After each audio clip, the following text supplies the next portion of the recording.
Welcome back to First Take. The Knicks back in action tonight. They'll visit the Hawks, with New York looking for their first win against a team with a winning record in nearly a month.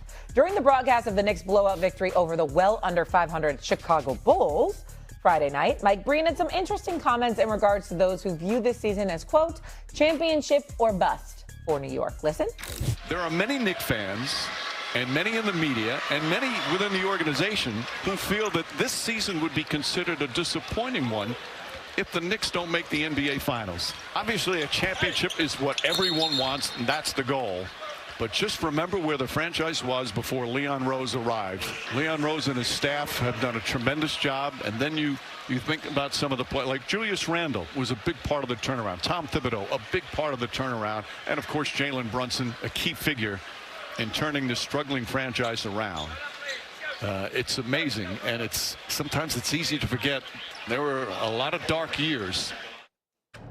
There were a lot of dark years. You won't find me ever saying Mike Breen is wrong, but do you think he is? This is about to be cinema. Yes. Ladies and gentlemen, Mike Breen is a Hall of Famer. One of the greatest voices in the history of sports. I love this man. I revere this man. He's special to me. What he said, what you just heard on national television, is one of the most blasphemous comments that has ever come out of his mouth. See, this is the problem. This is the problem. I hope Burke Magnus is watching. I hope Jimmy Pitaro is watching. I hope Josh Tomorrow. I hope Bob Iger's watching. I love this man, Mike Breen. That's my guy. I love him. Bang! One of the great. I mean, he's great. What has happened to you? He's the voice of the New York Knicks and MSG since 1991. Did you know that? I did. You know what he does for us, ESPN, ABC. Mm-hmm. But you can't allow this to go unchallenged. You've been there. We know that the New York Knicks have improved. I love Jalen Brunson. Josh Hart, all this stuff, us making news. Please, I love Josh Hart. Like Mikal Bridges, I ain't rooting against you. I'm rooting for you, my brother. I need it. I need it. Because New York Knicks fans have suffered.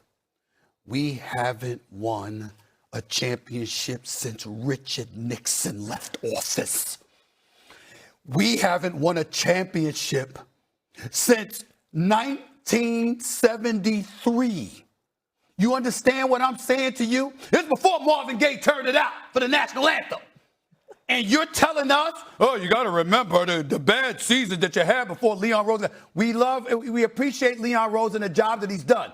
Does that mean that we're supposed to be satisfied with every damn thing that falls short of a trip to the NBA Finals? We ain't even asked for the championship. We just said get there. We just said get there. And you know, you can't give up 6 first-round picks for Mikal Bridges, who isn't an all-star. Damn it, Mike Breen, don't do this. Don't give passes. We need a trip to the finals because it's not looking good in the future. Boston's not going away. Detroit's coming. I'm going to stop right there and let you go because I want to be respectful to Mike Breen. But when I see you, and I will see you, we're going to talk about this, Mike Breen. I love you. You know I love you, bro. But we're going to talk about this. This is called pent-up anger. That's all. That's all this. It's therapy. And angry. This is therapy. That's all. Mike Breen was speaking from 30,000 feet. He was 30,000 feet. He's the voice of the New York Knicks since 1991. That's 35 years. Speaking from the ivory tower, Stephen A. Ain't no ivory tower. He right courtside for the last 35 years. And he was saying, Stephen A., how hard it has been that now you can't even enjoy being a 50-win team. There's no joy. We did the last 2 years. There's no joy from Stephen A. You know what happened? You fired your coach. You traded all those picks for Mikal Bridges. Your owner went on the radio and said, you got to get to the finals this year. That's why we have the high expectations, because Mike Breen's employer said that you got to get there. Yeah, well, the problem is, as I mentioned earlier, the Knicks have not beat a team over 500 in nearly a month. They have a shot tonight, though. I dropped the ball. The Hawks. I dropped the ball as the executive producer of this show. It will not happen again. I needed more time because I had so much damn more to say, but we're running out of time and we can't do it because the damn producers in our ear telling us we got to go to commercial. I dropped the ball because I didn't have enough time to say all that I wanted to say. Mike Breen, I'm looking for you. I am looking for you, sir. We can't have this. The good news we is can't have this. you have another show that gives you more time to talk about this Yes. as long as you want. So that's some good news. Coming up here on First Take, we got A couple of games this year.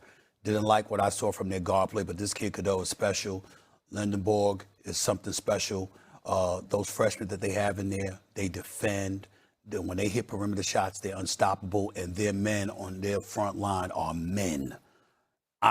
Terrence Reed Jr., he's going to be a key for UConn tonight. It's going to be really, a former Michigan Wolverine. It's going to be interesting to see what he does. But Michigan is the better team. They should win a national championship. That is who I'm picking to close the deal. Go UConn. See you tomorrow, everybody. Bye. Hello, beautiful people, and welcome to our humble abode, the Thunderdome. On this Overreaction National Championship Monday, April 6, 2026, this program begins now.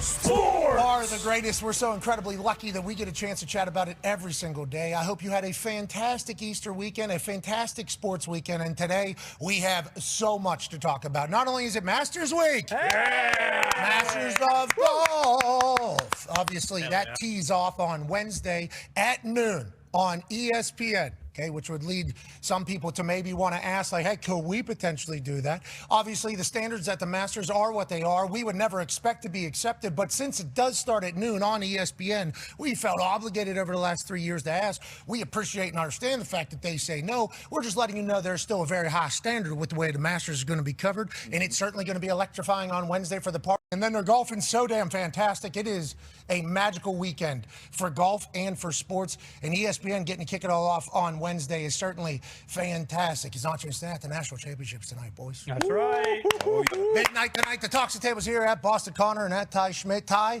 Con Man, you guys are at the Final Four this weekend at Lucas Oil Stadium. I feel like the game was a little bit zoomed out from where the tickets were, but I do know it was an electrifying time downtown. And tonight, UConn and Dan Hurley with a litany of dogs, led by Caravan, who's the senior who Hurley said he'll never be able to find another. He'll never be able to coach another. This man's an absolute beast. The freshman, Mullins, back in Indiana doing his thing, just about 20 minutes north of where he went to high school. He's now playing in Lucas Oil Stadium for a national championship. And then for Michigan, I'll tell you what, their coach, Ty, I love this man. Mm-hmm. I love everything about this guy. Started in Indiana as an equipment manager. Now he's the head coach at Michigan.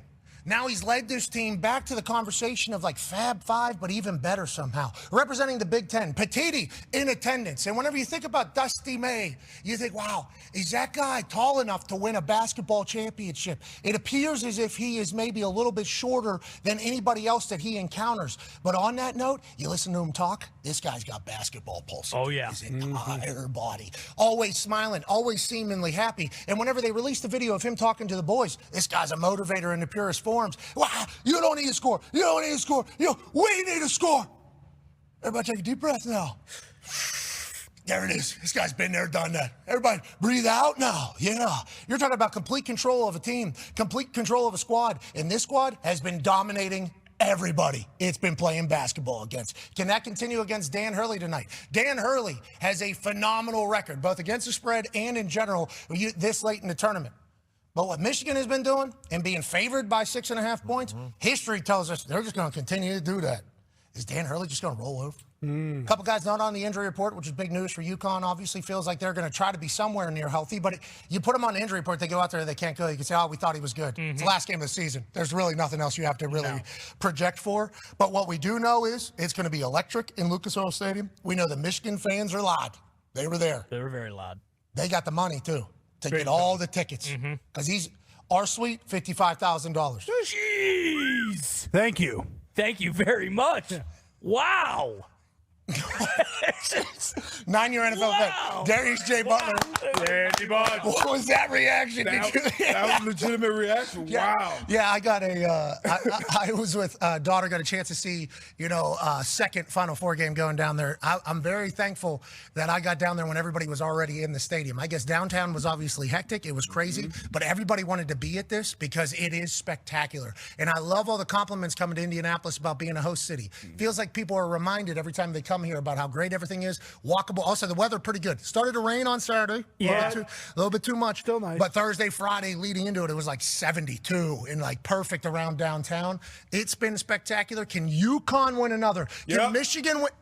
They can. They No. will. That's a UConn grad right there. Came in wearing a UConn jersey. How do you feel about how the games have gone? And congrats to you and the UConn Huskies. It's been a good Final Four. You mentioned it earlier. Michigan has been dominant. And, yes, they do have the money, enough money to go buy a brand new damn team. I think they have one starter coming because over. everybody wanted those guys. Maybe huh? that's what's wrong with it's a great matchup. We have a Carabin who's been there. He only trails Christian Laettner when it comes to wins in this part of the year, March Madness. And look, it's February, it's March, and then it's Hurley. We're chasing number 7 here. We've had Jim Calhoun, we had Kevin Ollie, he got one, and now Darren Hurley is trying to get number 3. And we're coming in here with the Dogs. We were Dogs against Duke way back in '99. We're Dogs against Kentucky 2014, I believe. So we'll get it done. We don't lose this. Dogs against Illinois. Yeah. Hurley said we just beat them by 13. Illinois, man, that was so disrespectful. I like that Dan said that, though. Yeah, it was. It really was. It truly was. But look, we got Dogs. I trust Dan. We're 6-0 in the big game. I believe Michigan 1-6 in this game. So Accurate. I think we get number 7 tonight. That's a Hembo stat that got sent in earlier today. Dan Hurley in title game 6-0.